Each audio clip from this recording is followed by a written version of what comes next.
Listo, Lorena, podemos dar inicio. Buenos días a todas y todos. ¿Sí? Muy buenos días a todos los aquí presentes. El día de hoy damos inicio a la 11ª jornada de formación docente para la enseñanza de la psicología. Los integrantes de la Red Interinstitucional de Escuelas y Facultades de Psicología de Baja California les damos la más cordial bienvenida. Y recibimos con gusto y agradecimiento al doctor Luis Miguel Sánchez Loyo, de quien me permito leer una pequeña semblanza.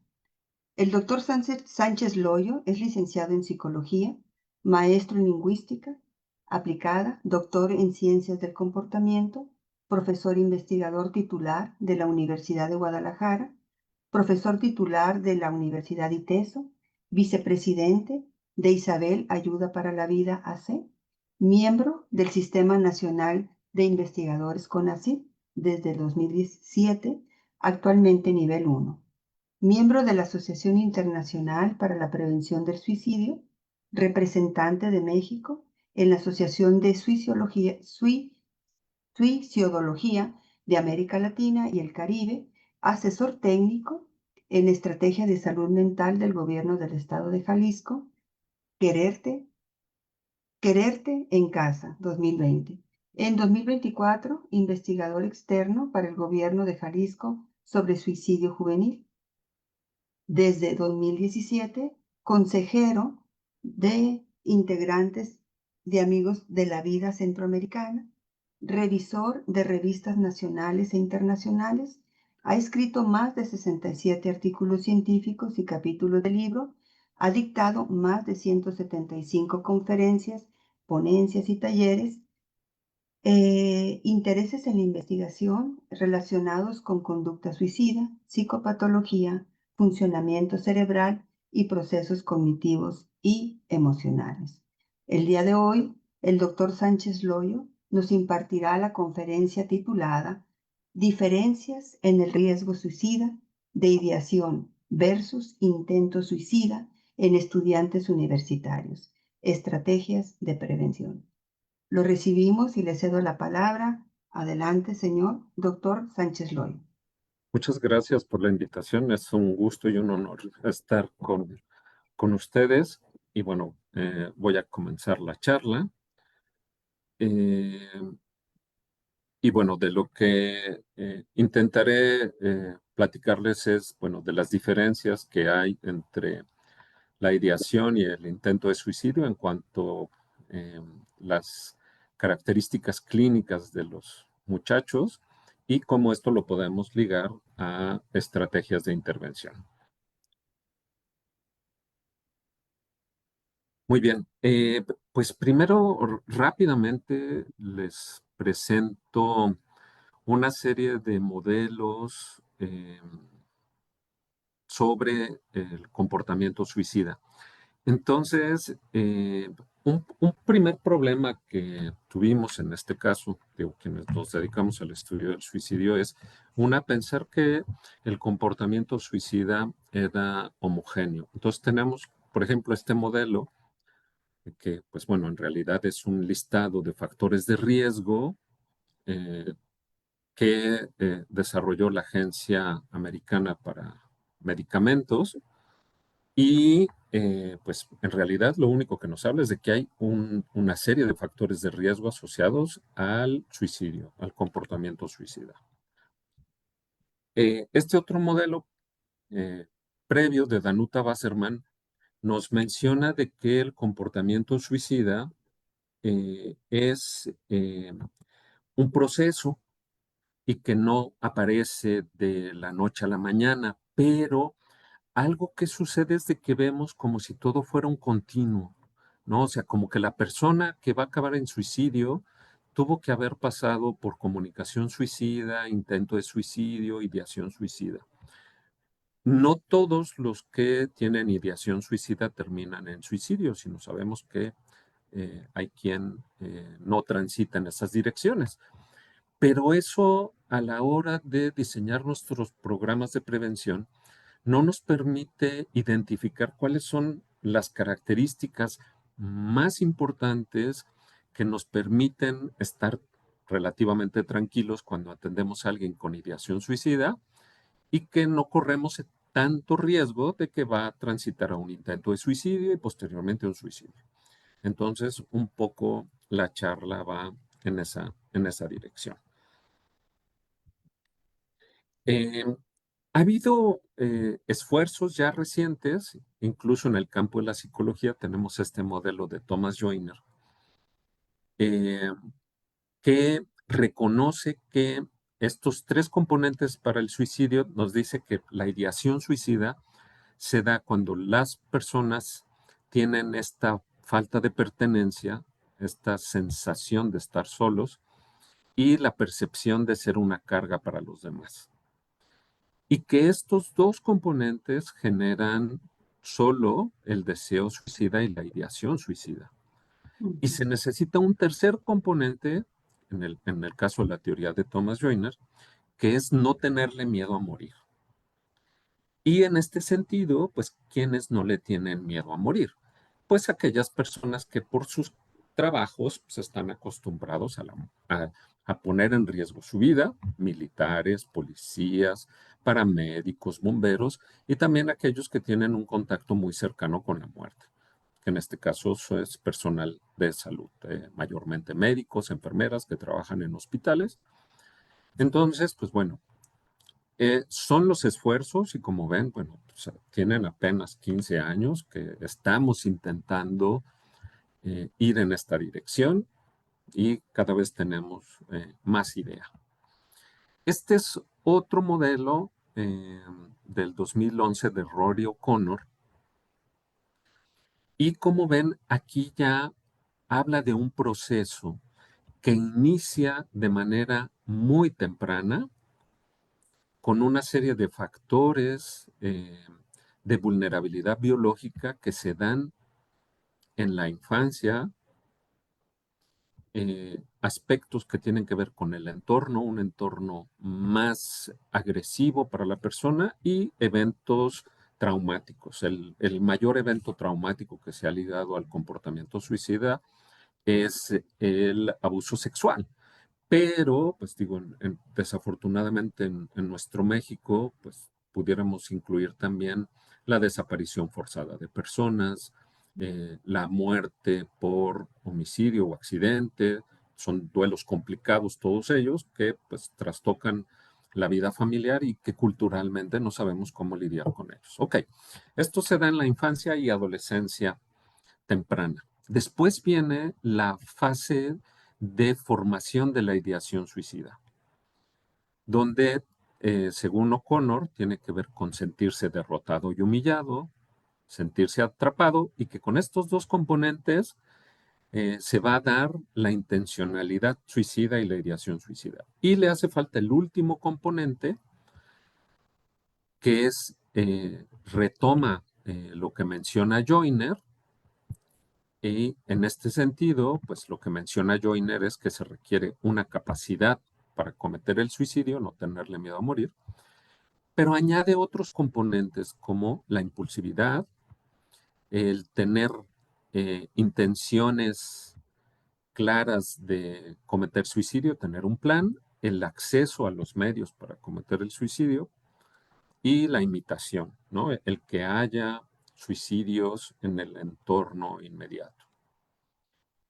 Entonces, sigo avanzando. Este es un modelo más reciente, como ven, ya estamos en el 2015 y este es propuesto por Klonsky y nos habla de que si le preguntamos a la persona si está en dolor psíquico y en desesperanza, y si nos dice que sí, pues hay una probabilidad alta que tenga ideación suicida. Si la sensación de dolor es mayor que su sensación de estar conectado con los demás y con su vida en general, pues nos habla de una ideación suicida fuerte. Y además le pregunta, otra vez en el mismo sentido de Joyner, si es capaz de cometer el intento de suicidio, y si dice que sí, pues el riesgo es de intento de suicidio. A diferencia que si nos dice que no, se queda solo en ideación suicida. Si no es mayor su dolor que su grado de estar conectado, es ideación suicida moderada. Y si no siente desesperanza y dolor psíquico, pues no hay ideación. Entonces, pues bueno, todo esto es con la idea de poder diferenciar quienes requieren intervenciones más complejas, que son aquellos que van a llegar al intento de suicidio, y quienes requieren intervenciones más sencillas, que son las que solo se quedan en ideación suicida o bien que no van a tener ideación suicida. El modelo en el que baso mi trabajo es este de Gustavo Turecki, de la Universidad de McGill en Montreal, y habla de también una serie de factores distales como Rory O'Connor. Aquí incluye aspectos genéticos y epigenéticos, en razón que él es especialista en ese campo, historia familiar de conducta suicida, adversidad en la infancia. Esto provoca posteriormente una serie de factores facilitadores de la conducta suicida o del desarrollo de la conducta suicida, que son rasgos de personalidad, impulsivos agresivos, afecto negativo, déficits cognitivos, abuso de sustancias, y siguen presentándose estos factores epigenéticos, y todo esto lleva a las personas a incrementar su vulnerabilidad para sentir estrés, y un estrés desbordante que les lleve a pensar en el comportamiento suicida. Ya aquí nos habla de los factores proximales que habitualmente son en los que estamos todos muy enfocados, que es un evento adverso reciente, tener una psicopatología clara y desinhibición conductual, a veces por abuso de sustancias y a veces por otras características. Este modelo de Turecki ya reconoce también que una persona con ideación suicida por lo general tiene depresión, desregulación emocional, desesperanza y sentirse atrapado. Y las personas que intentan el suicidio tienen desinhibición comportamental.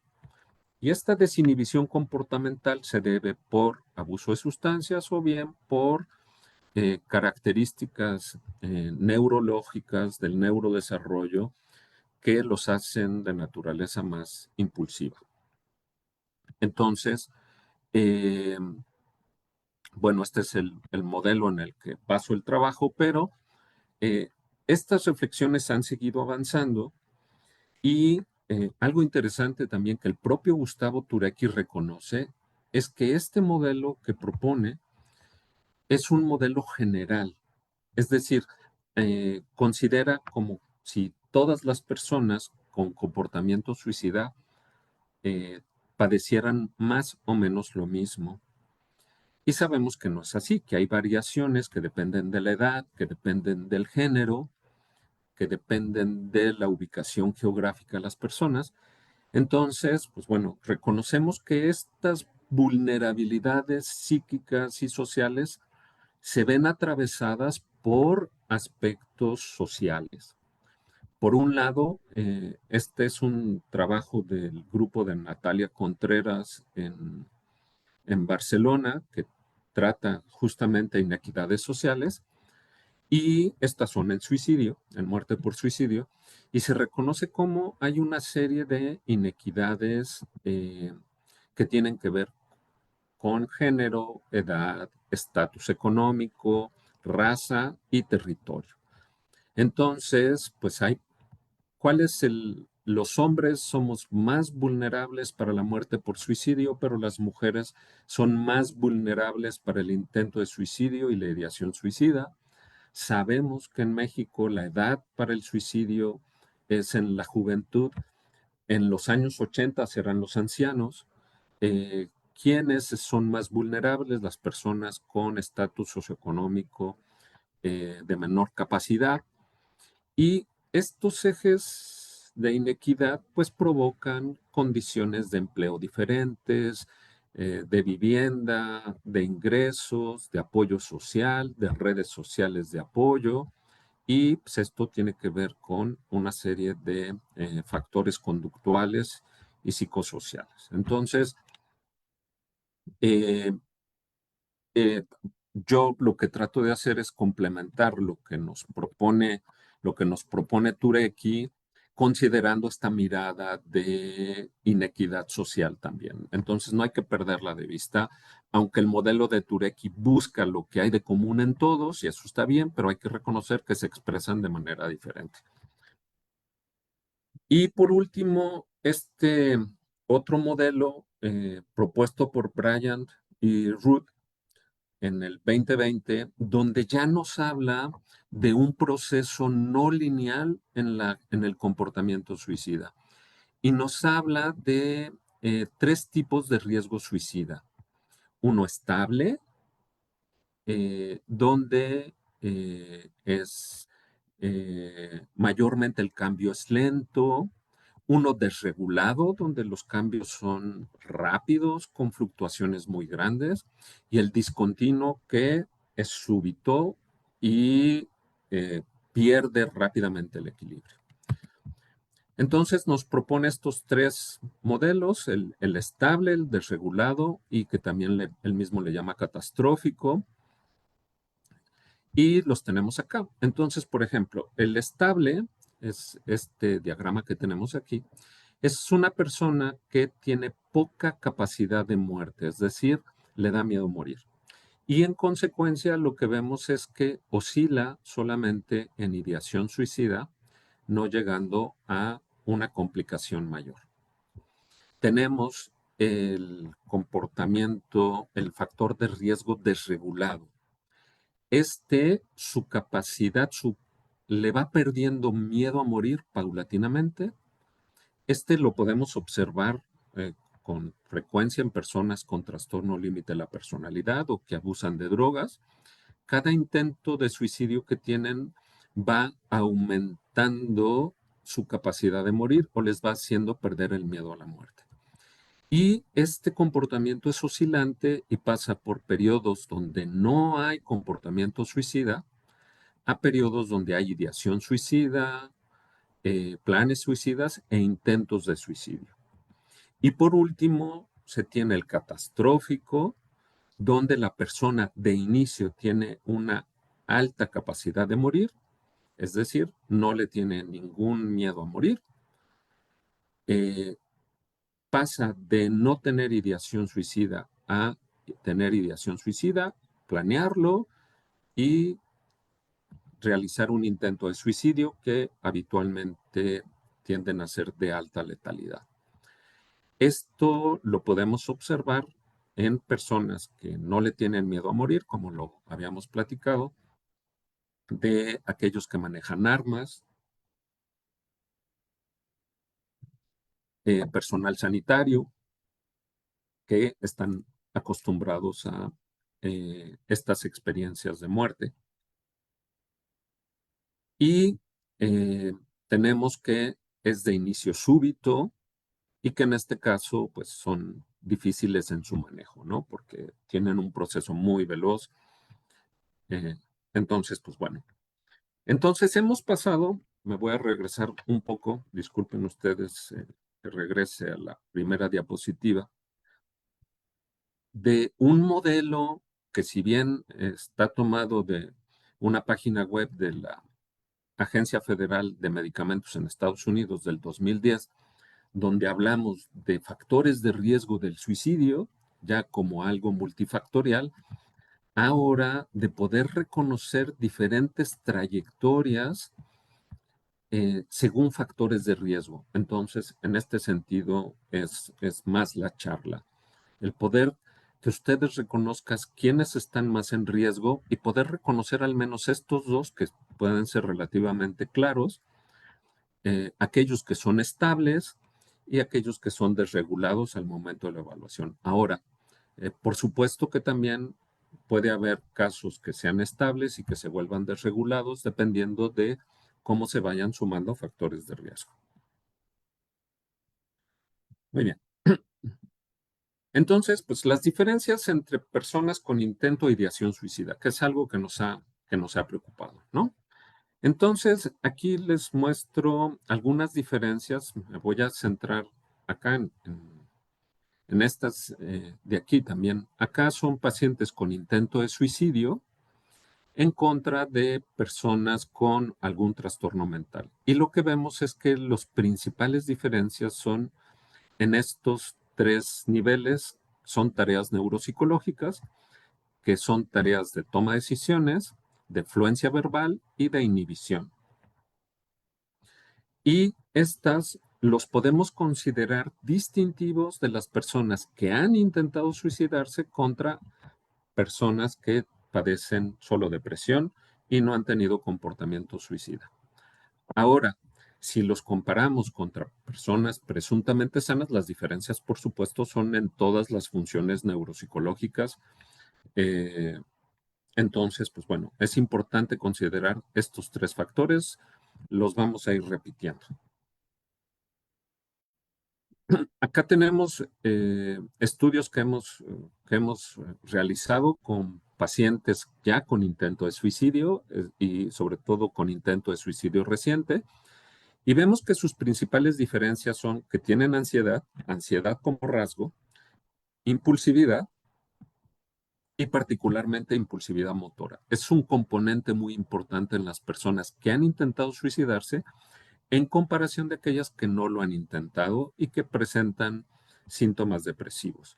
En estas dos muestras, esta fue una muestra de un centro de urgencias, acá es muestra de un hospital psiquiátrico y tuvimos los mismos hallazgos. Entonces, no depende tanto de dónde tomemos a los pacientes, sino depende del intento de suicidio, de que hayan tenido intentos de suicidio previos.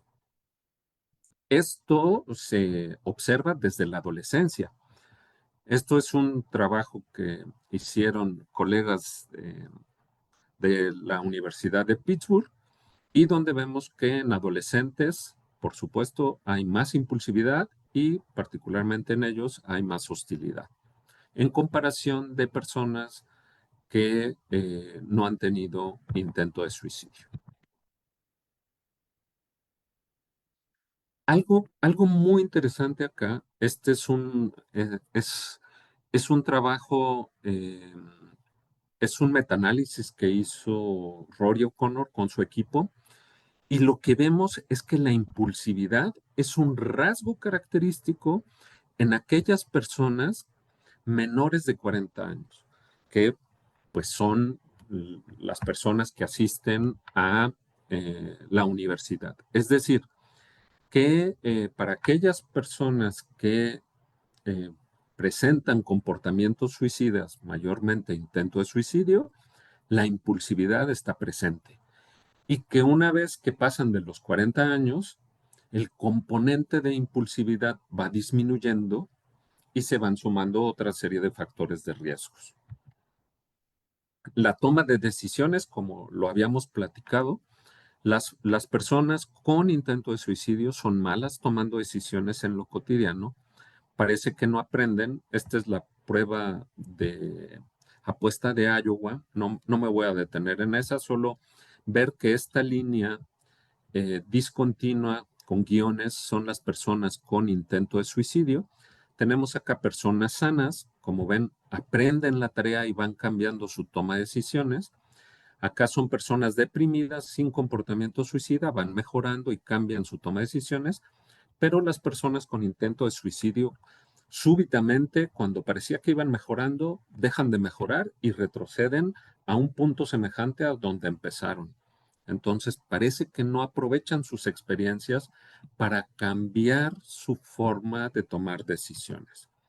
Esto se observa también en la adolescencia. Es un marcador muy temprano, porque lo vemos en la adolescencia, en la juventud, que es con los que trabajamos mayormente, eh, se ve mucho más en personas que han intentado suicidio violento. Suicidio violento es salto al vacío, um, atropellamiento, autoinmolación. Y por otro lado, los no violentos, pues son las intoxicaciones con medicamentos. Vemos cómo los dos grupos ejecutan peor la toma de decisiones, pero los violentos pues, la hacen peor. Y estos son ancianos que siguen teniendo estas características de un peor desempeño, ¿no? Las personas con conducta suicida, con intento de suicidio, siguen teniendo problemas en sus procesos de toma de decisiones. Esto pasa en la adolescencia, en la juventud y también en la vejez. Entonces, estamos hablando de una serie de factores que pueden ser componentes premórbidos y que coinciden con los modelos que comenta Gustavo Turecki y Rory O'Connor, de que hay un factor predisponente ya instalado desde la infancia y la adolescencia. El control cognitivo, que eh, también se mencionaba, pues esto evaluado en la prueba de Stroop, las personas con intento de suicidio les es más difícil ejecutar la tarea de Stroop. Estas son personas también, son estudios del grupo de John Cale y John Mann, y encuentran lo mismo. Las personas con conducta suicida, con intento de suicidio, pues son las que ejecutan peor en el Stroop. Y este es un trabajo de Christine Chadd de la Universidad de Harvard, donde probó con palabras relacionadas con el suicidio y las personas con intento de suicidio les era difícil inhibir las palabras suicidas para poder leer, perdón, denominar el color en la prueba de Stroop. También vemos alteraciones en la percepción de rostros. Si ustedes igual habrán escuchado cómo hay este sesgo atencional en las personas con depresión. Y sí, hemos visto este sesgo atencional en personas con depresión y su sesgo atencional va más dirigido hacia la tristeza, las personas deprimidas. En el caso de las personas con intento de suicidio, vemos que hay una percepción de rostros enojados y que esta provoca más activación de la corteza orbitofrontal derecha y una menor activación de la corteza prefrontal, que sería la encargada de inhibir la activación de la corteza orbitofrontal y en consecuencia también de la amígdala. Entonces tenemos, por un lado, que las personas con intento de suicidio tienen más sensibilidad a las expresiones de enojo, las perciben más velozmente y requieren menos intensidad. Regreso a la diapositiva anterior. Una persona con intento de suicidio va a reconocer, incluso va a confundir un rostro neutro como si expresara enojo. Una persona deprimida pensará que un rostro neutro expresa tristeza. Y además tienen una atención reducida a estímulos levemente positivos. Entonces, para que alguien con intento de suicidio pueda reconocer un rostro alegre, la expresión de alegría tiene que ser cercana al 100% para que lo puedan discriminar y tienden a confundirlo con otras expresiones emocionales en el 50% de expresión de alegría o menos, ¿no? Entonces requieren realmente una sonrisa franca y abierta para reconocer que es alegría, y una expresión neutra la pueden confundir con enojo.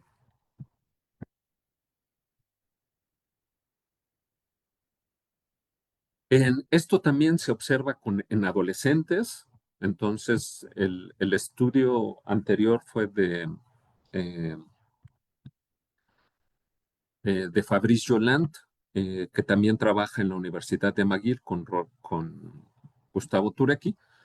Y los adolescentes, pues también ya muestran estas alteraciones en la respuesta en caras de enojo y entonces, pues son particularmente sensibles a percibir el enojo. Este es un paradigma de exclusión social y también vemos que los chicos con intento de suicidio son propensos a tener dificultades para regular sus respuestas emocionales ante fenómenos de exclusión social. Les comparto rápidamente cómo funciona la tarea. Son 3 compañeros, aquí está el participante real, 2 virtuales. Al principio del juego participan los 3 y en un momento determinado solo participan estos 2 y excluyen al participante real. Y esto provoca cambios funcionales en la respuesta de su cerebro, que como vemos son mucho más importantes en las personas con intento de suicidio. Y esto habla de una baja regulación al procesamiento de dolor, la autoconciencia y el procesamiento social cuando piensa que hay un fenómeno de exclusión social. Y también vemos que su forma de entender la, las probabilidades que da la vida de beneficiarse o no también son diferentes. Les comparto esto, es parte de un estudio. Consistía en que los muchachos tenían que ganar la mayor cantidad de dinero posible y para eso tenían que invertir con compañeros virtuales. El compañero alegre siempre les hacía ganar, el compañero enojado siempre les hacía perder y los que expresaban o los que tenían una expresión neutra los dejaban igual que como había empezado la tarea de apuesta. Y lo que vemos es que las personas sanas mejoran de inicio muy rápido, las personas con depresión pero sin comportamiento suicida mejoran modestamente y las personas con intento de suicidio francamente no mejoraron. Y algo muy relevante es que las personas con intento de suicidio fueron las que menos invirtieron con los compañeros felices. Y aquí, de manera más anecdótica, cuando les preguntábamos por qué había sido eso, lo que nos respondían era que con los compañeros enojados invertían más dinero aunque perdieran porque querían que cambiara su expresión facial y con los felices invertían menos porque pues ya estaban felices, ¿para qué invertir? ¿No? Entonces parece que ellos no aprovechan las oportunidades de verse beneficiados en la realidad y eso les lleva a comportamientos donde no toman ventaja de las situaciones, aunque sea algo lícito, y por el contrario, toman decisiones que les afectan su propio bienestar en razón del bienestar del otro, lo cual en términos adaptativos es muy importante. Entonces, hemos podido ya diferenciar entre personas con intento de suicidio y personas con ideación suicida, nada más en términos neuropsicológicos. ¿Qué es lo que vemos? Que las personas con intento de suicidio tienen problemas en la inhibición, les es difícil el control inhibitorio y les es difícil la toma de decisiones. Parece que no aprenden de sus experiencias pasadas y les lleva a cometer los mismos errores. Y en cambio, las personas con ideación suicida, en contraste con personas presuntamente sanas, tienen déficits ejecutivos en lo general, menos velocidad de procesamiento y tienen también diferencias en la memoria. Ahora bien, trasladando ya todo esto a estudiantes. Aquí tenemos un trabajo de colegas en Bangladesh donde tratan de identificar la prevalencia de conductas suicidas en su población, ¿no? Entonces, lo que tenemos es, por un lado, ideación suicida, por acá tenemos intento de suicidio, y lo que vemos es que su prevalencia en mujeres que sí han tenido ideación suicida es del 20%, en hombres del 10%, en intento de suicidio en mujeres 6%, hombres casi 4%, y así con cada cosa que ellos miden, como ven, en muchas dieron significativo. Ese es un problema muy grande que tenemos en el comportamiento suicida. Cuando evaluamos factores de riesgo, la mayoría de ellos resultan significativos con el comportamiento suicida. Entonces tenemos, si fuma, hay un mayor riesgo. Si usa sustancias psicoactivas, por supuesto hay un mayor riesgo. Si tiene problemas de salud el año pasado, hay mayor riesgo. Problemas mentales, por supuesto que el riesgo es mucho mayor. Si fallaron en sus exámenes, si tienen dificultades interpersonales, si tienen problemas familiares, historial de trastornos mentales, historial de suicidio en la familia. Todos dan significativos, salvo algunos, pero la mayoría, como ven, son significativos y eso es el reto. Entonces tenemos que pensar más en cómo se agrupan los factores de riesgo para que nos permitan diferenciar aquellos que solo tienen ideación suicida y aquellos que pueden correr riesgo de un intento de suicidio o que ya lo tuvieron, ¿no? En este caso es un estudio que evalúa a aquellos que ya lo cometieron. Entonces, bueno, déjenme avanzar un poco. Acá tenemos como las diferencias. Justo acá del lado derecho son los que fueron significativos para los que están en amarillo solamente para intento de suicidio y para acá para ideación suicida.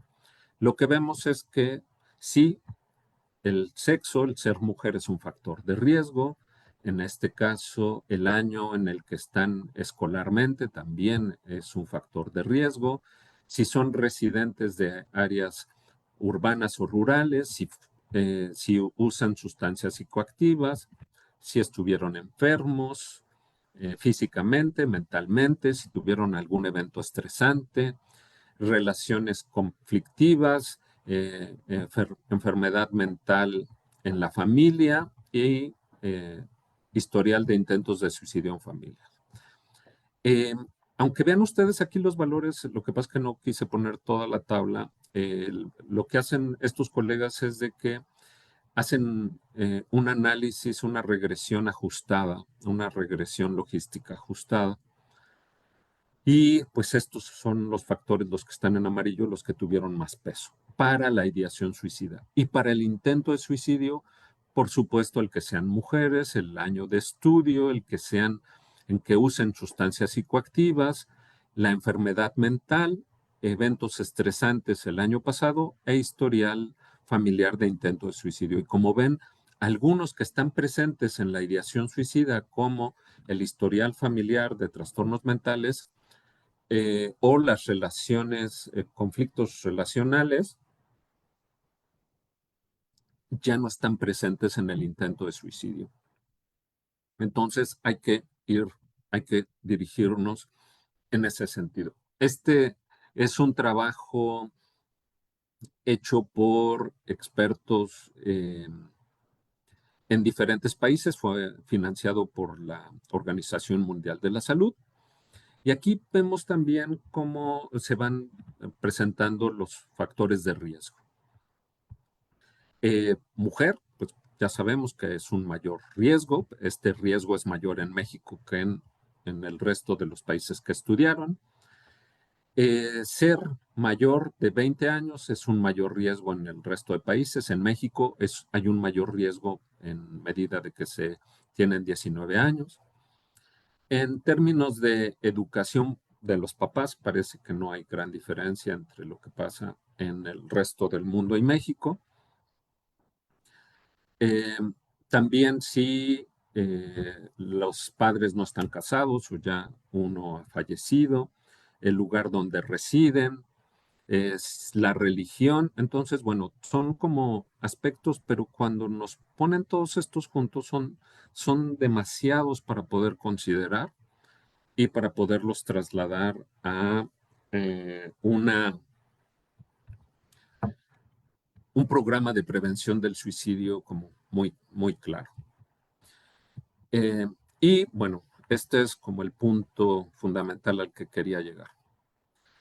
Aquí tenemos chicos que participaron en un estudio, son universitarios en el occidente de México, es la tesis doctoral de el doctor Francisco Liévanos, y lo que vemos es que en ellos hay una infancia traumática y que ésta genera una influencia en rasgos de personalidad ansiosa. Entonces, por lo general, vimos asociados, según seguimos el modelo de Turecki, donde una infancia traumática predispone para tener una ansiedad de rasgo.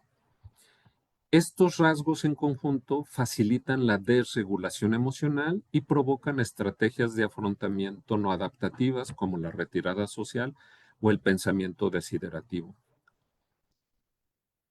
Y la desregulación tiene una influencia sobre la autocrítica, ¿no? Mientras más desregulación, hay más autocrítica. Para aquellos chicos que tuvieron ideación suicida alguna vez en la vida, en el estudio que hicimos, lo que observamos es que vemos personalidad ansiosa, rasgos esquizotípicos y autocrítica como una estrategia de afrontamiento.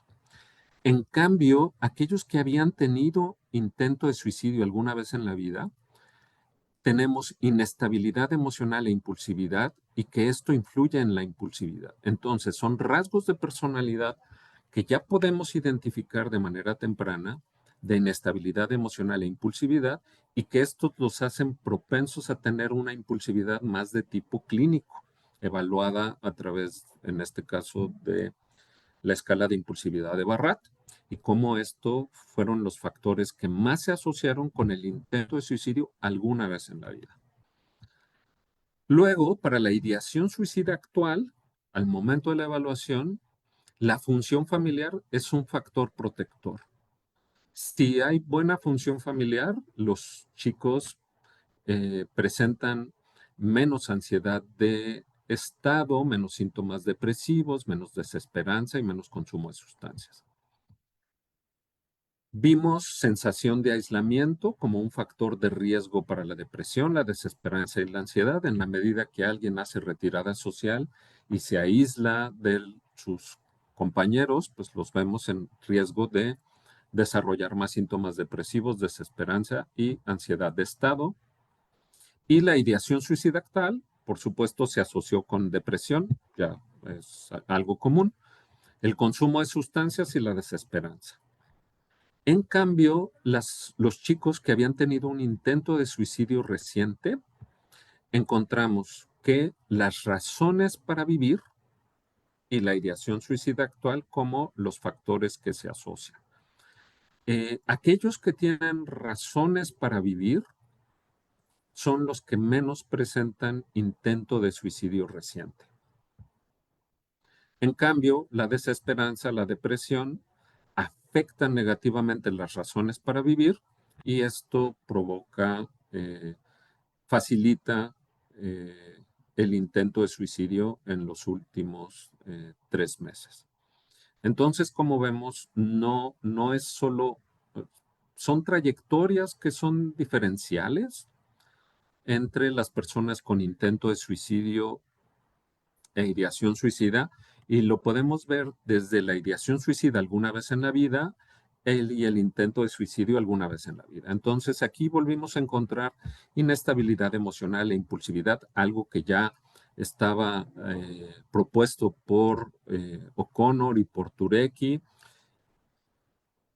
Y en el caso de la ideación suicida, tenemos experiencias traumáticas, personalidad ansiosa, desregulación emocional y malas estrategias de afrontamiento. Entonces, esto nos habla de una serie de rasgos que tenemos que ir identificando y trabajando con los estudiantes.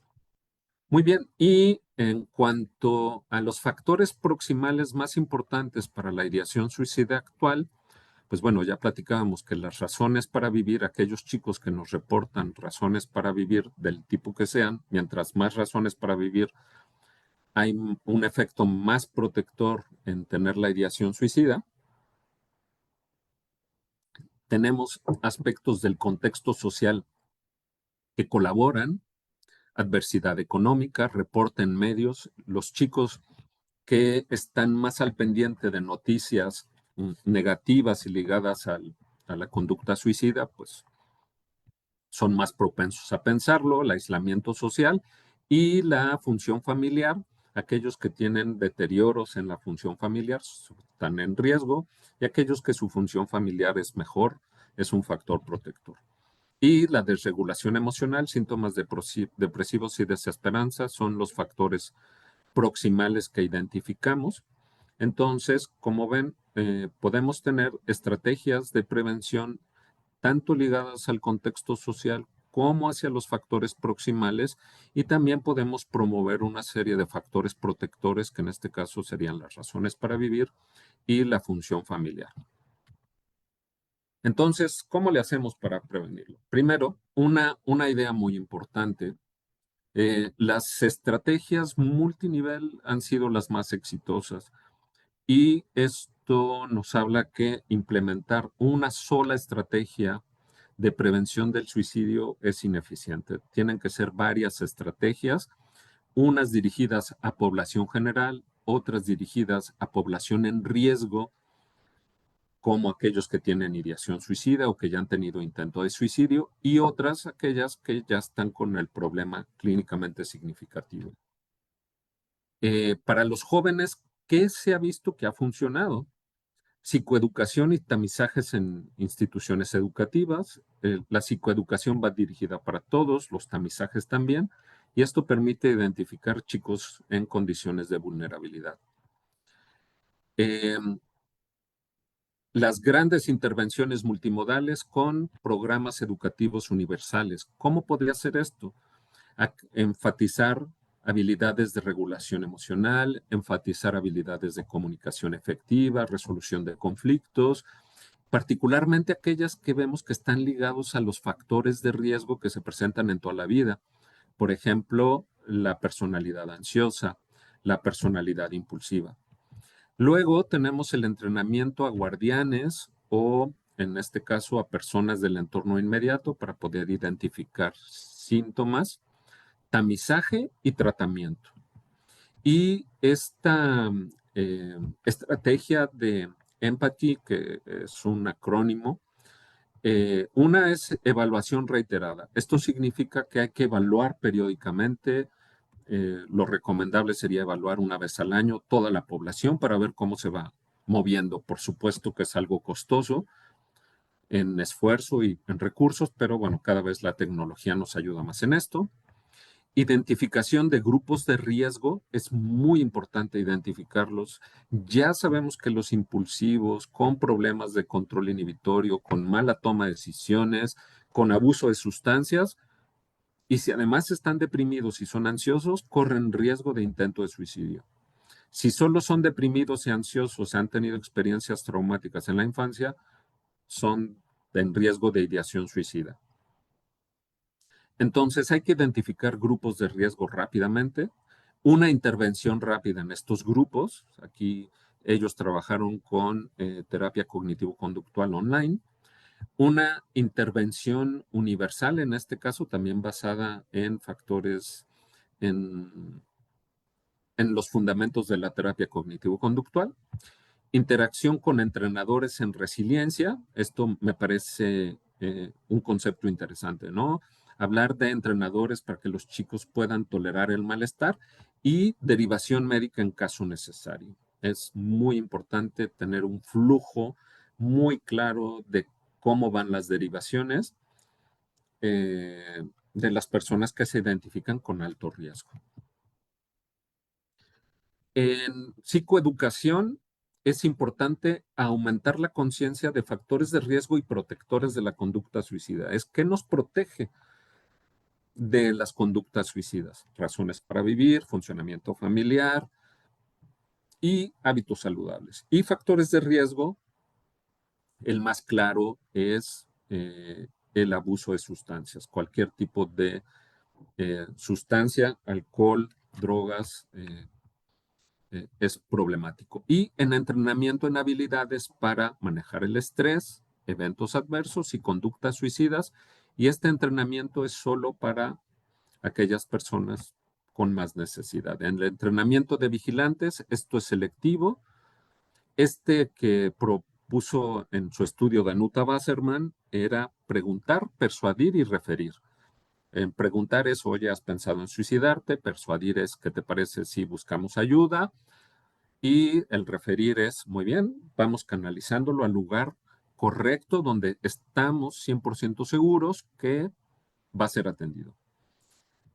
El tamizaje selectivo por profesionales de salud, y en este caso para aquellos que se han identificado, ¿no? Entonces, ellos toman un tamizaje selectivo y no es universal, ya son cuestiones de cómo se puede aplicar, ¿no? Lo que hemos visto es de que cuando se hacen intervenciones en instituciones educativas, los niveles en los que se trabaja, ya sea de manera universal, selectiva o indicada, tienen efecto. Si se trabaja en un solo nivel, es decir, si se trabaja solo en nivel universal o selectivo, el efecto es pequeño.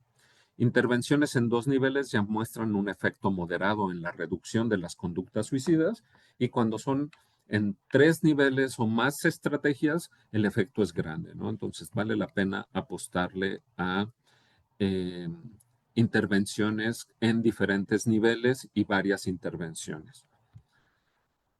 Mm, ¿Cómo podría ser esto? Pues bueno, intervenciones universales, la restricción de acceso a medios, el mejorar las estrategias de reporte de casos de suicidio. En el caso de instituciones educativas es muy importante el manejo de la comunicación cuando se tiene un intento de suicidio dentro de la institución educativa, es decir, bueno, de algún integrante de la comunidad educativa, campañas para sensibilizar sobre el fenómeno. Es muy importante no hablar de datos de suicidio, es decir, no hablar de estadísticas de suicidio, métodos suicidas, cosas de esas, no. Es nada más señalar que el suicidio es un problema social, pero que lo podemos prevenir de diferentes formas. Otra, las intervenciones selectivas que, pues bueno, van desde las intervenciones farmacológicas, programas dirigidos hacia profesionales en específico y guías de tratamiento, y las intervenciones indicadas que tienen que ver con intervención psicológica, acercamientos sociales y líneas de emergencia. Eh, y esto me parece muy importante. Si nosotros intervenimos con paraprofesionales y con personas que han vivido experiencias de suicidio, de intento de suicidio, de ideación suicida o del suicidio de un familiar, pues se puede crear una fuerza de una red de apoyo. Este es de poco costo. Luego tenemos las líneas de crisis más seguimiento. Es muy importante el seguimiento. Ha sido una de las fallas en nuestras líneas de intervención en crisis, que no damos seguimiento. Esta es una intervención menos costosa y aquí ya se hace un manejo de caso para ideación suicida. Intervenciones breves y también para el cuidado del paciente ambulatorio. Funciona la terapia dialéctica comportamental, terapias conductuales, cognitivas, pero ya cuando se tiene que llegar a la hospitalización, pues ya el manejo es muy diferente y pues ya el trabajo es cada vez más costoso, ¿no? Entonces, ¿qué es lo que se sugiere? Y este cuadrito me parece muy ilustrativo en este sentido. Ok, ¿qué se ha visto, no? Por un lado, ¿qué funciona? Tener planes de estabilización, líneas de intervención en crisis, restricción de acceso a medios letales y contactos de cuidado o redes de apoyo que realmente funcionen para todas las personas, independientemente si tienen ideación suicida, intento de suicidio o desregulación, eh, con múltiples intentos de suicidio.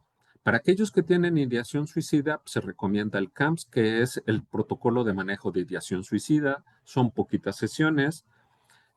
Para aquellos que tienen un primer intento de suicidio, se recomienda una intervención cognitiva conductual breve. Y para aquellos que tienen múltiples intentos de suicidio, francamente se recomienda la terapia dialéctica comportamental. Para aquellos que no buscan atención, que en este caso habitualmente están los hombres, hay que dar educación para todos, líneas de intervención en crisis y contactos de cuidados, y hay que buscar grupos de apoyo. porque parece que esos tienen más efecto que incorporarse a tratamientos tradicionales, diría yo. Eh, Este es el CAMS, que es la evaluación y manejo de la ideación suicida, eh, también propuesto por Rudy Bryan. Eh, Básicamente se trata de hacer un plan de crisis y de estabilización y de establecer redes de apoyo y de cuidado. Para quien ha tenido su primer intento de suicidio, se recomienda este acercamiento, otra vez de Bryan y Ruth, de terapia cognitivo-conductual breve. La terapia cognitivo-conductual breve, la primera etapa es de estabilización, luego se pasa a desarrollar habilidades de regulación emocional y luego se debaten creencias. Eh, entonces, esa es la estrategia, es breve. Y por último, pues la terapia dialéctica comportamental con todo el componente que marca el protocolo desarrollado por Marshall Linehan y colaboradores, desde una fase de pretratamiento, de compromiso, estabilidad y seguridad, la reducción de síntomas y lo que tiene que ver con la mejoría de sus habilidades para el control emocional, ¿no? Entonces, es importante entender que esta intervención, la terapia dialéctica comportamental, tiene múltiples componentes y que estos múltiples componentes, pues como vemos, pues son los que funcionan para los casos que vimos que son desregulados, donde oscilan entre periodos sin conducta suicida a intentos de suicidio y que van aumentando su capacidad de muerte. Por eso es que se requieren todos estos comportamientos, ¿no? Entonces voy a regresar a eh, lo que les compartí del trabajo que hicimos acá con la tesis de Paco Liébanos. Y pues bueno, cada punto que tenemos aquí se puede abordar de manera preventiva, ya sea identificando riesgos como experiencias traumáticas en la infancia y la adolescencia, identificar personalidad ansiosa y desregulación emocional, o bien dar estrategias de afrontamiento cada vez más adaptativas. Aquí también hay un debate interesante porque sabemos que las estrategias de afrontamiento no son iguales en hombres y en mujeres, entonces aquí hay que tener cuidado. Desarrollar habilidades para mayor regulación emocional y disminuir la autocrítica puede ser una apuesta interesante. Y para aquellos que ya han tenido intento de suicidio, es fundamental desarrollar estrategias para controlar la impulsividad y el consumo responsable de alcohol. De preferencia, pues el no consumo de alcohol o solo un par de tragos para evitar la ebriedad. Y cuando ya nos enfrentamos a un intento de suicidio reciente, pues tenemos también que fortalecer las razones para vivir y disminuir la ideación suicida. Es muy, muy importante esto. Y por otro lado, pues ya abordar clínicamente lo que tiene que ver con desesperanza y depresión, además de lo que mencioné anteriormente de la impulsividad y la desregulación emocional. Apostar a mejorar el funcionamiento familiar es un factor protector. El problema, el reto lo tenemos, cómo incorporar a los papás en las dinámicas. Sí, es un reto en todo el mundo. Y pues bueno, hay que ver cómo lo podemos hacer. Quizás el trabajo tenga que ser más en el preescolar y las primarias, pero hacer algo así en la universidad pudiera ser esperanzador. Y también con aquellos que tienen ideación suicida actual, por supuesto, tiene que ver con depresión, disminuir los síntomas depresivos, consumo de sustancias y desesperanzas. Si alguien que tiene ideación suicida comienza a consumir sustancias sin tener rasgos de impulsividad, lo convierte en alguien que lo hace propenso a transitar a un intento de suicidio por lo que nos decía el modelo de Turecki va ganando desinhibición. Entonces tenemos que trabajar con las personas con intento de suicidio, mucha inhibición y creación de redes sociales de apoyo, que es una de las características que manejan los modelos de prevención, ¿no? El trabajo en escuelas, pues bueno, es parte de lo que se ha hecho. Otra vez, insisto, intervenciones multimodales son las que han dado mejores resultados. Intervenciones donde solo se dan charlas de prevención del suicidio o donde solo se forman guardianes o donde solo se hacen tamizajes, han visto que son poco eficaces, incluso que pueden ser perjudiciales para las instituciones. Muy bien. Me gustaría dejar hasta aquí la presentación y escucharlos, saber de sus preguntas. Estos son mis correos electrónicos. Estoy a sus órdenes en cualquiera de ellos. El primero es de la Universidad de Guadalajara, el segundo es de la Universidad de ITESO. Estoy a sus órdenes en cualquiera de los dos. Gracias, doctor, por la información. Vamos a ver, tenemos en la sala si alguno de los compañeros tiene alguna pregunta y también pedirles a las personas que nos siguen a través de las redes sociales de la red, si tuvieran alguna pregunta, estaremos atentos a ella. No sé, compañeros, compañeras, alguien que esté en sala Zoom, si tiene alguna duda, pregunta, comentario. Primero, pues agradecerle por toda la información proporcionada, nos ha permitido pues identificar, ¿no? Quizá un poco más a profundidad con todos los datos que nos proporcionas y los estudios realizados, unas visiones mucho más ampliadas que a veces nos limitamos a tener, a reconocer o a identificar. Y desde luego, pues nos planteas algunas alternativas y estrategias que son fundamentales y que, aun cuando ya sabemos, siempre es importante como Sí, repensarlas, revalorarlas desde las características de los territorios y las poblaciones que atendemos. Así por que, supuesto. eh, compañeros, si tienen alguna pregunta por el chat o abrimos el micrófono si son tan amables o algún comentario. Quedo atento también a las preguntas en redes sociales. Alma, adelante. Doctor, comentaba al inicio de su plática esta parte del deterioro cognitivo, que es, digamos, es el área que para nosotros pues es de las preponderantes. Sí, ¿Cómo es este deterioro pues, qué nos tocaría hacer como docentes, como directivos de estudiantes de educación superior, ok. atendiendo este deterioro que ya se puede ir visualizando y que a veces es lo emocional y no tanto lo intelectual? Pues un poco los hallazgos que hemos, bueno, que en los estudios en los que yo he participado, pero también otros colegas, creemos que estas características cognitivas podrían ser premórbidas. Mm, Eh, para el intento de suicidio es estos deterioros cognitivos es mala toma de decisiones y poco control inhibitorio.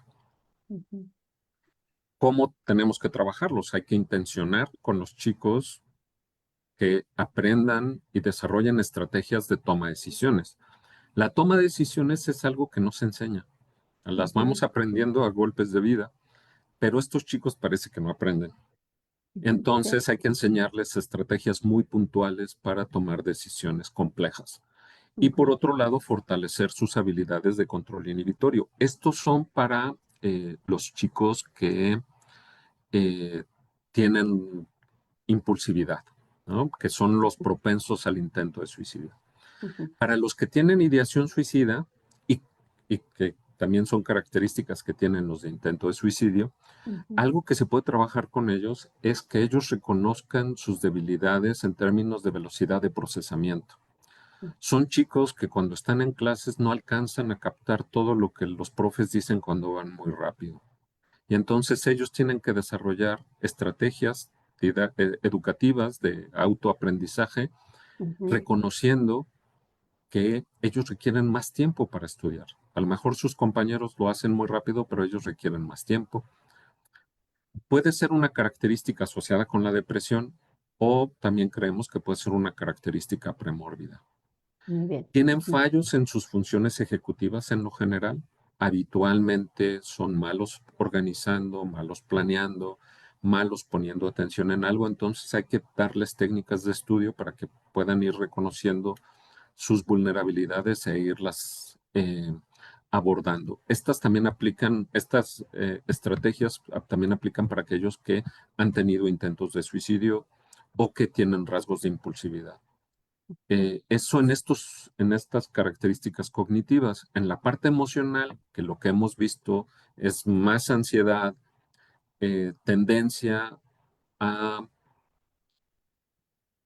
estos sesgos atencionales hacia estímulos negativos, pues también que ellos mismos vayan reconociendo esta vulnerabilidad, que tienden a ver, a interpretar de forma negativa cosas que en realidad no son así, que son neutras, y es como empezar a poner distancia, ok, esto es lo que yo percibí, pero realmente coincide, como empezar a poner en duda un poco su impresión, particularmente de estos emociones negativas, en los otros, por supuesto. Y en el caso de la ansiedad, pues bueno, ayudarles a trabajar de dónde provienen estas preocupaciones ansiosas. No hay que perder de vista que, bueno, los modelos hacia allá apuntan, perdón, voy a regresar a cualquiera de los modelos, eh, que tienen que ver con una serie de características que se presentan desde la infancia. Entonces, ¿qué es lo que hemos identificado también? Que chicos que tienen neurodivergencia son más propensos a desarrollar cualquier trastorno mental y entre ellos incluir el comportamiento suicida. Aquellos que tuvieron expuestos a experiencias traumáticas que la familia no supo enseñarles a lidiar, pues también esto les lleva a tener alteraciones en su funcionamiento cerebral y que pues facilita estos rasgos de personalidad y estos déficits cognitivos. Entonces, pues también es algo que podemos trabajar con ellos y para aquellos que ya sabemos de su neurodiversidad, pues ayudarles en la reducción en el consumo de sustancias y de preferencia que no. Y además de limitar factores de riesgo, es muy importante los factores protectores. Es algo que casi no trabajamos. Nos hemos enfocado mucho más en el riesgo. Creo que el modelo clínico nos jala para allá, pero creo que tenemos que pensar en qué nos protege también. ¿Qué identificamos que nos protege? El funcionamiento familiar y las razones para vivir. Igual y se pueden trabajar razones para vivir. En nuestra comunidad universitaria, no a todos les caerá de la misma manera, pero sí que todos vayan desarrollando un sentido de vida y un sentido de pertenencia. Muchas gracias, doctor. Gracias, gracias, doctor.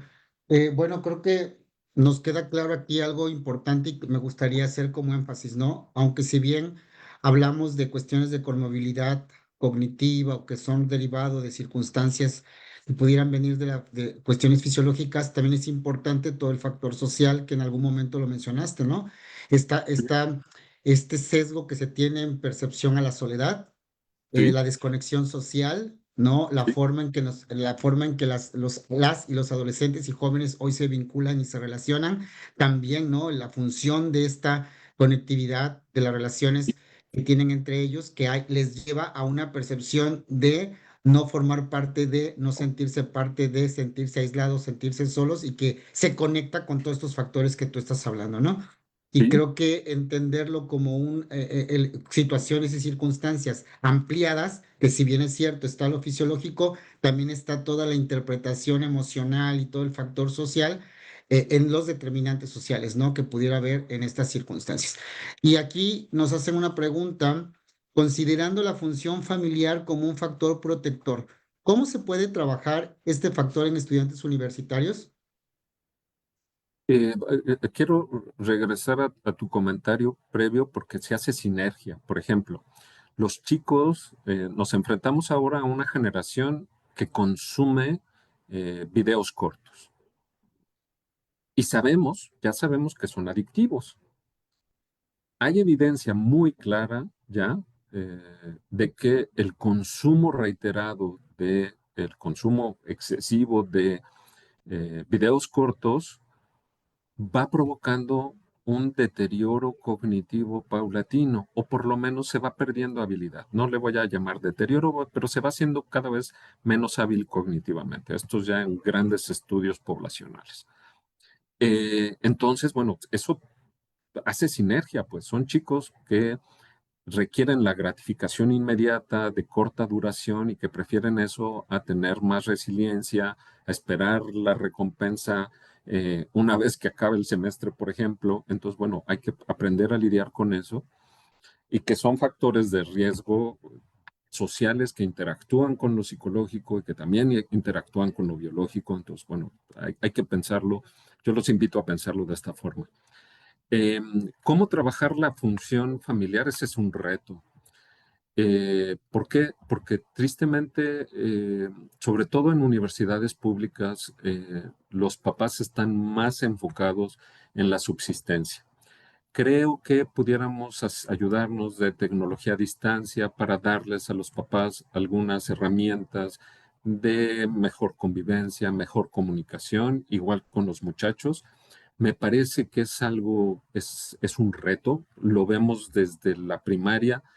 Cada vez que se citan a juntas de padres, en preescolares están llenas, en primaria van menos, en secundaria menos, en prepa menos y en universidades aún menos, ¿no? Entonces, como que los padres nos vamos desprendiendo de la responsabilidad de los hijos en términos educativos y también del trato. Entonces, creo que tenemos que regresar a eso y también regresar a una serie de prácticas y de estrategias de convivencia que teníamos antes y que las hemos ido dejando de lado por esto, ¿no? Entonces, bueno, no es raro ver en una familia conviviendo todos en un espacio, en la mesa y cada quien en su celular. Entonces, pues bueno, pues a lo mejor algunas reglas, principios de 5 minutos sin celular y platicamos cada quien cómo nos fue en el día, cosas así que vayan mejorando. Ahora, no hay que perder de vista que un problema que tenemos es que no sabemos cómo resolver conflictos familiares. Entonces, pues igual, también educar en esa dirección podría ser positivo. Como Claro, los creo que papás, ¿no? Sí, mencionaste, perdón, adelante, adelante, adelante. mencionaste a lo largo de la charla, ¿no? Este gran impacto que puede tener la educación para la salud o la alfabetización en salud como un recurso fundamental en la promoción de la salud y la prevención de estas circunstancias. En las preguntas también que están por aquí, hacen Elsa Flores, ¿por qué no se debe hablar de estadísticas del suicidio en las escuelas? Particularmente, a ver, el problema con esto de hablar de estadísticas y sobre todo de métodos suicidas, lo vimos con las adicciones. Los que son de mi edad, que nos tocó escuchar el DARE, pues cuando iban policías municipales regularmente muy bien intencionados a las escuelas y nos hablaban de drogas. Literalmente nos hablaban de drogas. Llevaban sus muestrarios, muchachos, aquí hay marihuana, que también se le dice de tal forma, y produce estos efectos. ¿Eso qué efecto tenía? No tenía ningún efecto protector y tenía un efecto más bien promotor del consumo de sustancias. Lo mismo pasa desafortunadamente con el suicidio cuando damos datos, porque tendemos a dar datos de quién se suicida más, hombres, mujeres, jóvenes, adultos, métodos suicidas, es que es por ahorcamiento, es por intoxicación. Y todo eso genera curiosidad en los chicos, pero para que profundicen en esta parte solo informativa y no tanto preventiva. Hay un trabajo de Annette Boutré, que trabaja en Nueva Zelanda, donde ella exploró esto justo y se dio cuenta que las escuelas que se quedaban en este nivel como solo estadístico no tenía efectos positivos y potencialmente tenía efectos negativos. Entonces, la invitación es a lo mejor señalar que ha ido aumentando y no dar detalles en términos de estadísticas descriptivas que nos gustan, ¿no? Que si murió en su casa, en la vía pública, cosas de esas que son las que disponemos a través de la información que divulga el INEGI. Entonces, eso sobre todo es lo que hay que cuidar mucho, ¿no?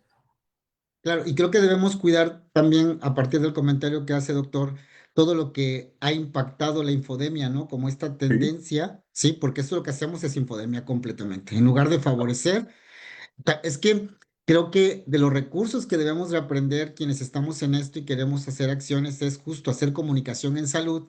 Implica reconocer cómo informamos, cómo capacitamos, cómo presentamos la información para que tenga un efecto protector y no un efecto contrario al que buscamos, que exacto. es colaborar y sumar a las estrategias de prevención y de cuidado entre las personas, ¿no? Exacto. Y en este sentido, bueno, perdón, pero a veces tristemente veo presentaciones sobre el tema, cada vez menos, pero ya estoy entrado en años, pero cada vez menos. Antes eran notables que fueran presentaciones sangrientas con fotografías de métodos suicidas, muy estereotipadas en términos, es que la depresión, es que el aislamiento, y poníamos fotos, imágenes, eh, diagramas, todo esto muy negativo. Entonces, más vale una presentación neutra y con algunas imágenes positivas. Entonces, también las imágenes que usamos de fondo para presentar esta información a los chicos les genera un impacto. Algunos colegas dicen, es que queremos atrapar su atención. Pues sí, pero me parece que no es la manera más pertinente para atrapar la atención. Claro. Luis, adelante, por favor. Perdón, hay una pregunta de Luis Villalobos. Hola, hola. Bueno, yo solamente quería hacer como un comentario como para precisar, porque de repente luego está la confusión de la gente que dice no voy a hablar de esto para no dar ideas, ¿no? Exacto, Entonces, entiendo que lo que refieres es no hablar de datos específicos y de métodos, pero sí exacto. tenemos que hablar clara y directamente del suicidio cuando es Sí, el tema central, ¿no? por supuesto. Sí. Y también alejarnos un poco de los estereotipos, ¿no? Antes decíamos, es que el suicidio está ligado a la depresión y si alguien transita la depresión mayor, se va a suicidar. Ahorita sabemos que no. Ese es un factor de riesgo, pero se le tienen que sumar otros factores de riesgo como la impulsividad, el consumo de sustancias, la desinhibición conductual. Entonces, eso también, y que también no es lo mismo las características en hombres y mujeres o en adolescentes, adultos y adultos mayores. Entonces tenemos que dar la información muy concreta en razón de nuestra población objetivo. Si vamos a hablar con jóvenes, que nuestros datos apunten a eso y que ciertamente no les demos ideas y tampoco les hagamos caer en estereotipos, ¿no? Que tristemente los medios de comunicación explotan mucho, ¿no? Es que se suicidó porque lo dejó la pareja, se suicidó porque tuvo una mala nota en la carrera.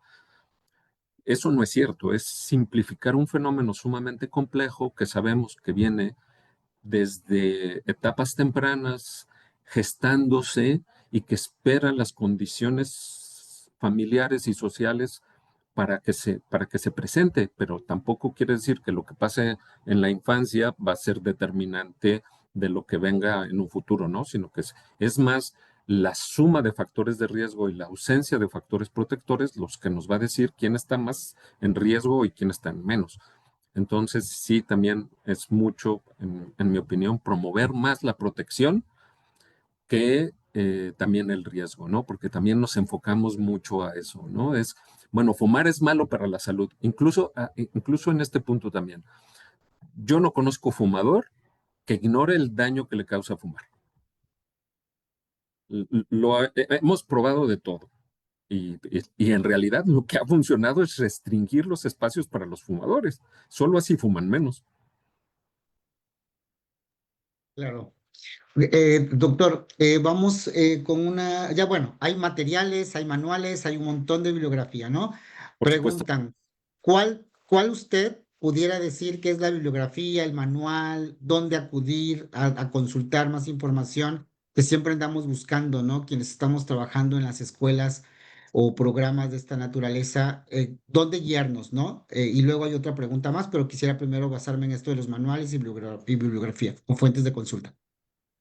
La OMS y la Organización Panamericana de la Salud han intentado dar acceso a estos manuales, ¿no? Eso me parece que es una fuente segura de información en términos de qué hacer y qué no hacer. Pero habitualmente van rezagados en torno a los fenómenos que nos enfrentamos. Entonces, yo sí les recomiendo como tener una serie de autores de referencia, particularmente, perdón por mover las diapositivas, autores que me parecen muy importantes es Joe Robinson. Ella trabaja en Australia, hace un trabajo muy interesante en redes sociales. Si mi memoria no me falla, es la actual presidenta de la Asociación Internacional de Prevención del Suicidio. Danuta Wasserman es una suicidóloga de trayectoria muy grande eh, y que hacen estudios muy serios, ¿no?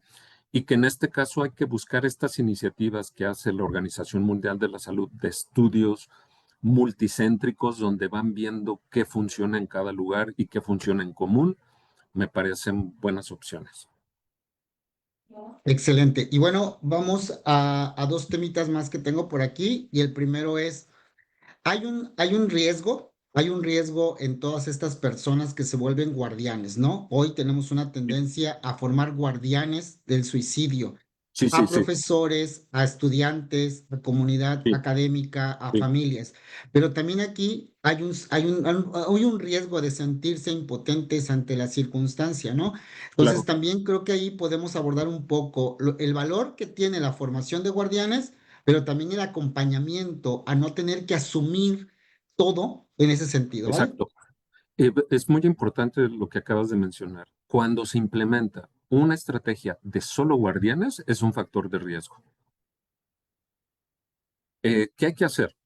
Primero, tenemos que promover la salud mental de los guardianes, porque tristemente tomamos de guardianes a quien quiera o a los obligamos y tenemos que primero que preocuparnos por la salud mental de los guardianes y luego que ellos puedan ayudar a otros, ¿no? El porcentaje de profes que tenemos burnout es altísimo.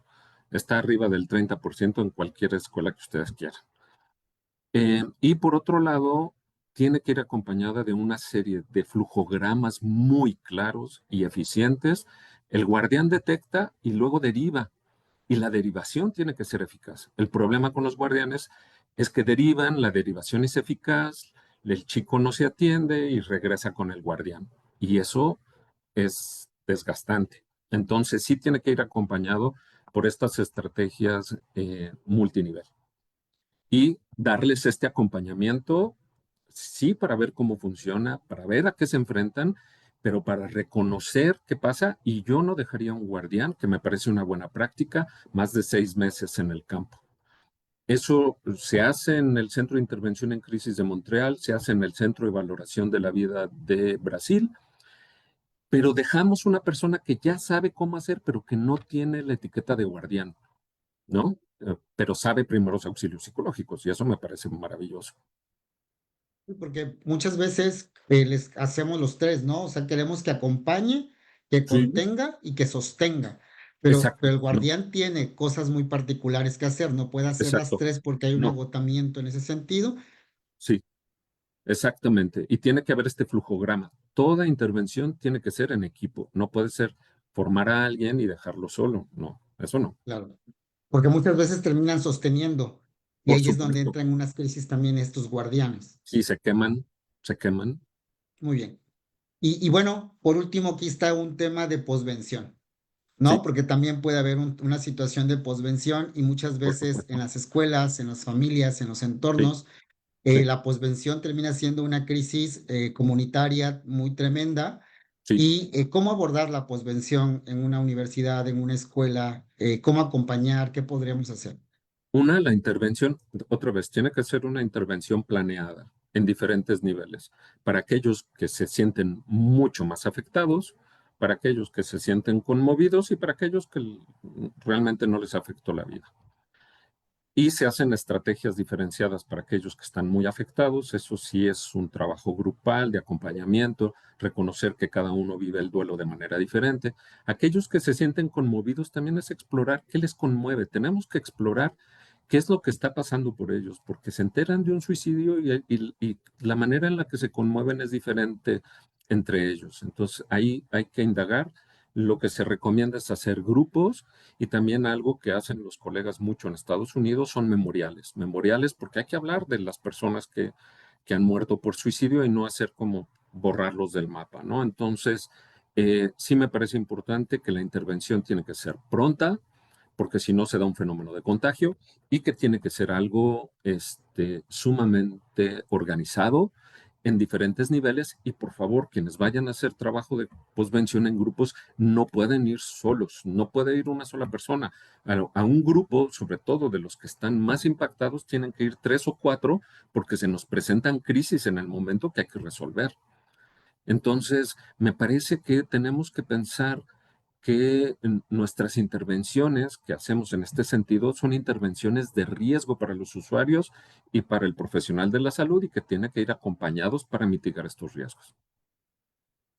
Doctor, pues muchísimas gracias. No sé si en sala hubiera alguna más, pero creo que hemos logrado abordar una gran serie de cosas que nos ponen justo la plataforma adecuada para seguir repensándonos, para seguir construyendo y para seguir generando estrategias que permitan factores protectores, ¿no? Y visualizarnos también Claro, como humanos, porque antes de ser exactamente. profesores, psicólogos, médicos, somos Somos, personas y somos personas exacto, vulnerables que nos duele, nos hace sentir el dolor ajeno también. exactamente, hay que cuidar al cuidador. Si no hacemos eso, no vamos a ningún lado. Exacto. Bueno, pues si me permite, le hago entrega de la constancia por su participación. Eh, la red le entrega la presente constancia al doctor Miguel Ángel Sánchez Loyo por haber impartido la conferencia Diferencias entre el riesgo suicida de ideación versus intento suicida en estudiantes universitarios, estrategias de prevención, en el marco de la 11ª jornada de formación docente para la enseñanza de la psicología, construyendo bienestar, estrategias para la prevención de situaciones de riesgo y promoción de la salud, Tijuana, Baja California, a 17 de febrero del 2026. Firma la doctora Lorena Patricia Pulido Ríos, quien es nuestra coordinadora estatal actualmente. Doctor, agradecerle, se la hago llegar a través del medio, agradecer también la disponibilidad que tuvo en acompañarnos en esta jornada y Un gusto. comentarle que el jueves 19 estaremos de manera presencial, los maestros y el equipo, siguiendo y trabajando en otros temas que tienen que ver con protocolos, con repensar todo esto que hoy nos abre el diálogo, la reflexión y que sin lugar a dudas nos está dejando muchísimo aprendizaje. Muchísimas gracias. Gracias a ustedes. Muy buen día. Hasta luego. Muchas gracias. Gracias a todos y todas quienes nos siguieron también en redes sociales. Hasta pronto.